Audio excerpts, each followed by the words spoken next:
Elle est médecin homéopathe. Elle est en Israël depuis les années 2000. Elle s'appelle Yosefa Cohen. C'est son Alia Story.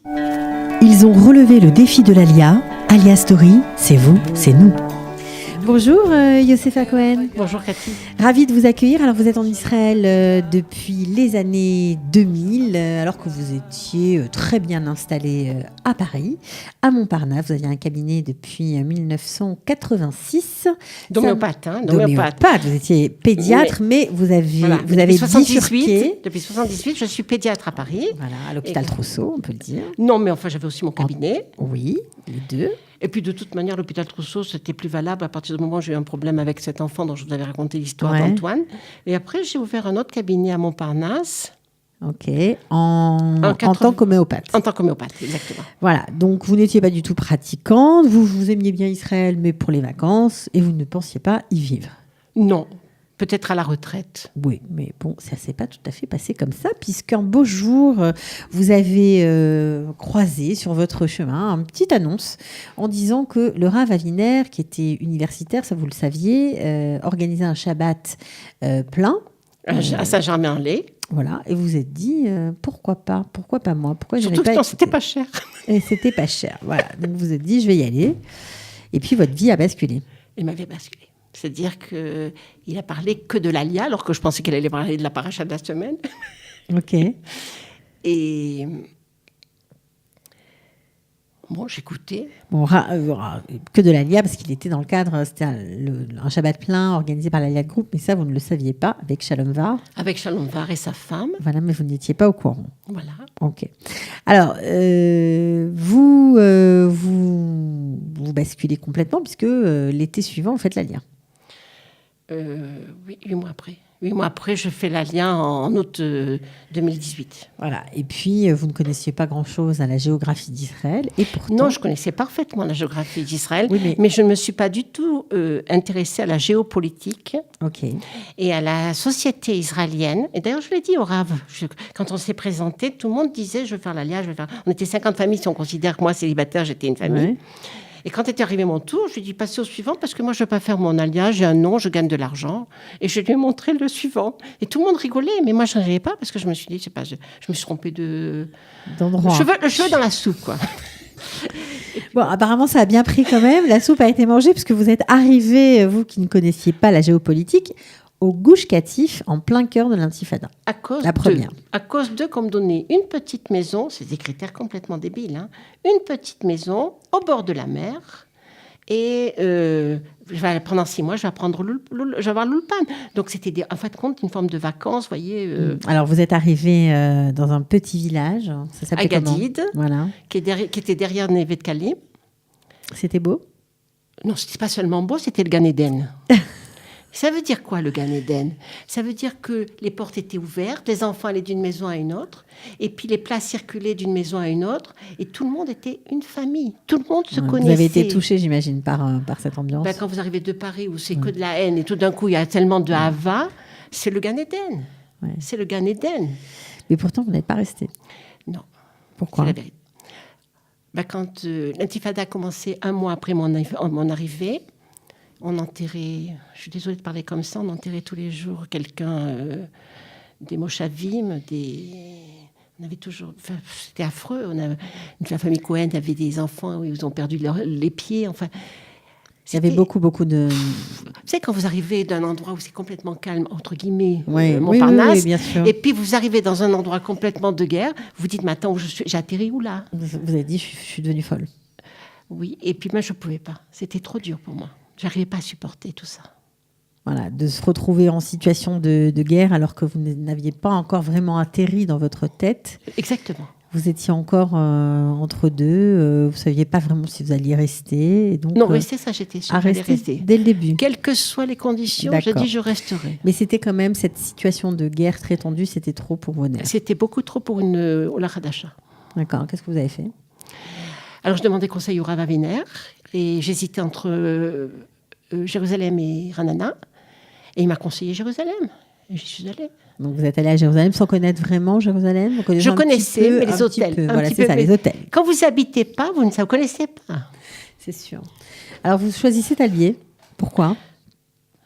Comme quartier, parce que c'est joli. Les belles maisons. Les belles maisons. Les belles maisons arabes. Les beaux immeubles. C'est idiot. Mais c'est comment dire, des critères qui n'ont plus de sens aujourd'hui. Mais à l'époque, j'arrivais de France. C'est agréable d'habiter dans un bel endroit. On peut vous comprendre, il n'y a pas de problème. C'est pas mal. Et puis, j'avais peut-être beaucoup d'orgueil et je ne voulais pas diminuer au point de vue social. De standing. Oui. Voilà, vous vouliez garder votre standing. Oui. Ok.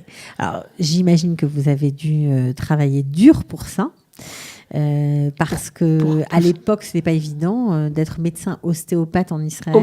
Homéopathe, décidément. Alors, homéopathe. Médecin homéopathe en Israël, ça ne gagnait pas forcément autant que ce que vous auriez pu gagner en France. D'abord.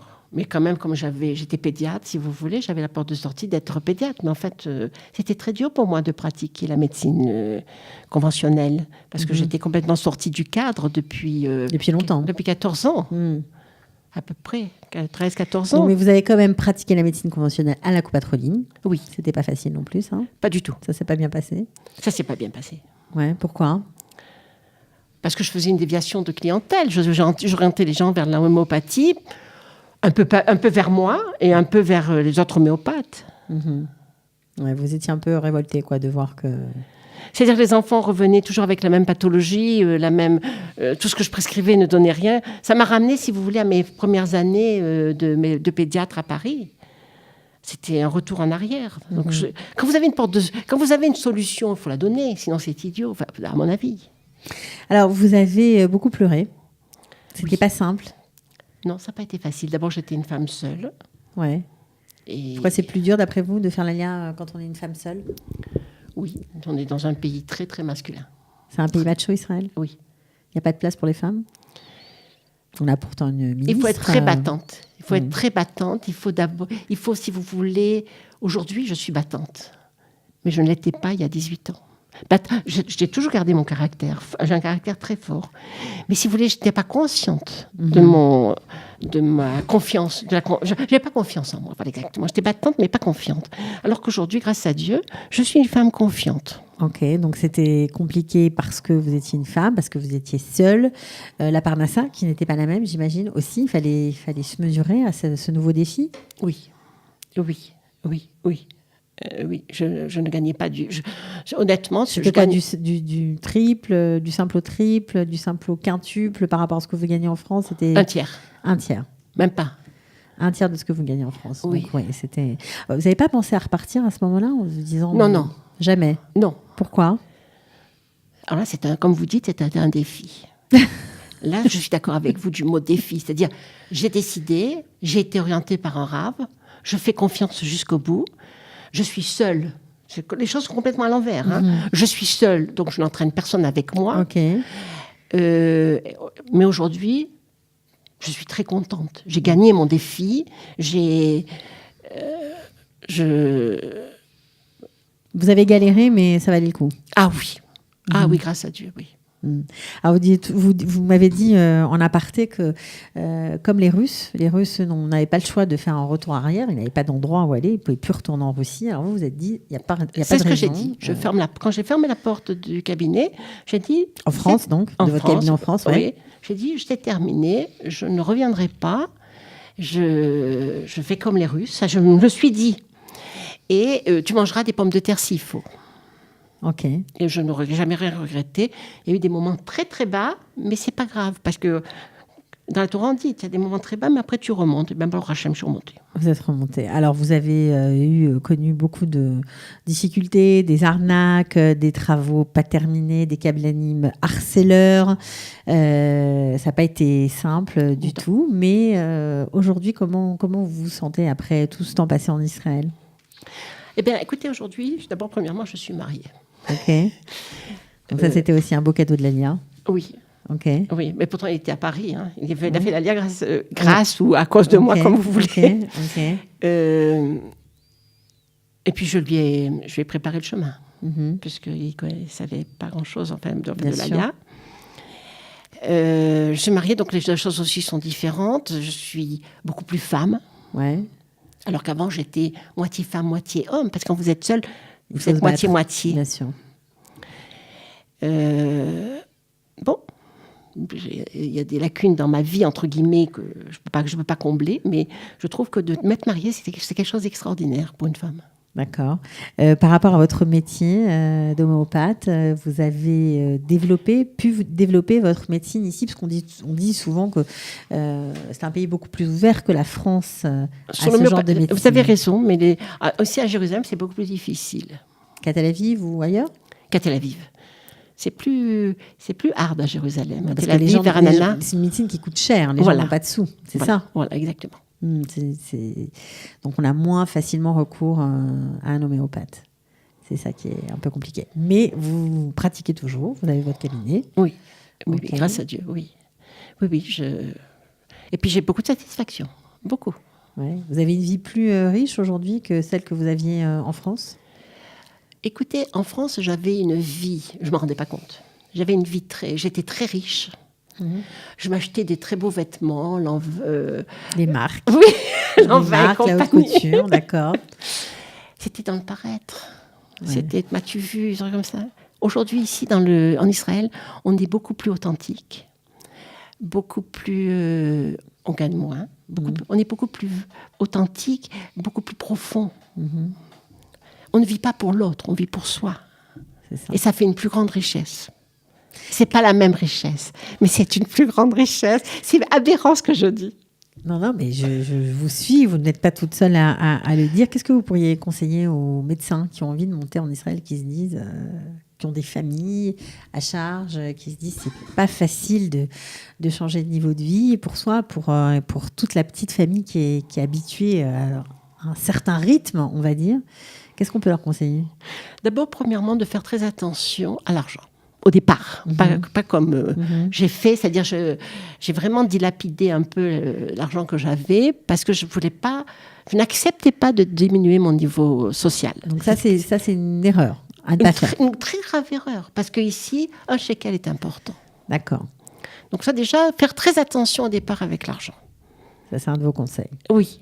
Et au niveau du travail, du professionnel ? Au niveau du travail, à partir du moment où ils sont médecins conventionnels, c'est-à-dire qu'ils pratiquent la médecine normale, ils rentrent dans une coupe. On peut bien gagner sa vie.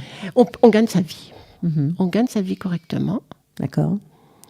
C'est les enfants, les pauvres. Parce que les enfants, si vous voulez, c'est dur pour eux. Ils avaient tout en France, puis tout d'un coup, c'est très dur pour eux. Ils trouvent aussi autre chose, peut-être. Ils trouvent autre chose, mais ils acceptent mal quand même. Ils acceptent mal la diminution du niveau social de la famille. Ça dure longtemps, vous devez soigner parfois peut-être des enfants. Vous devez les voir défiler dans votre cabinet, des enfants qui ont fait l'ALIA. Voilà, et qui souffrent parce que c'était mieux à Paris, enfin c'était mieux en France, c'était mieux comme ça. Il y a toujours cette nostalgie. Est-ce que ça passe ? Grâce à Dieu, ça passe, mais pas toujours. Ça passe, mais pas toujours. Enfin, des fois, je suis obligée de parler avec eux pendant... longtemps. Quelques temps. Non, pas longtemps. Quelques temps. Pour arriver à accepter, si vous voulez, un changement. Tu vas perdre d'un côté, mais tu vas gagner d'un autre côté. Bon, ok. Merci beaucoup pour ce parcours d'Alia. Voilà. Notre amie... c'est la plus belle chose que j'ai faite de ma vie. Ah ben voilà, on attendait la conclusion, c'est vrai ? C'est la plus belle chose que j'ai faite de ma vie. Parce que je suis désolée, mais je me sens très, très pleine. Le fait de vivre ici. Oui. Avec votre peuple sur votre terre. Enfin, sur notre terre. Terre. La plus grande richesse, c'est d'être Am Israël et d'être tous ensemble. C'est la plus grande richesse. On atteint les autres. Bon, alors on va finir sur cet appel, voilà, et ces belles paroles en cette veille de fête. Merci beaucoup d'être venu, vous être livré, vous avoir raconté un peu votre parcours. À bientôt, j'espère que ça inspirera d'autres. Voilà. À bientôt. Au revoir. Ils ont relevé le défi de l'Alia. Alia Story, c'est vous, c'est nous.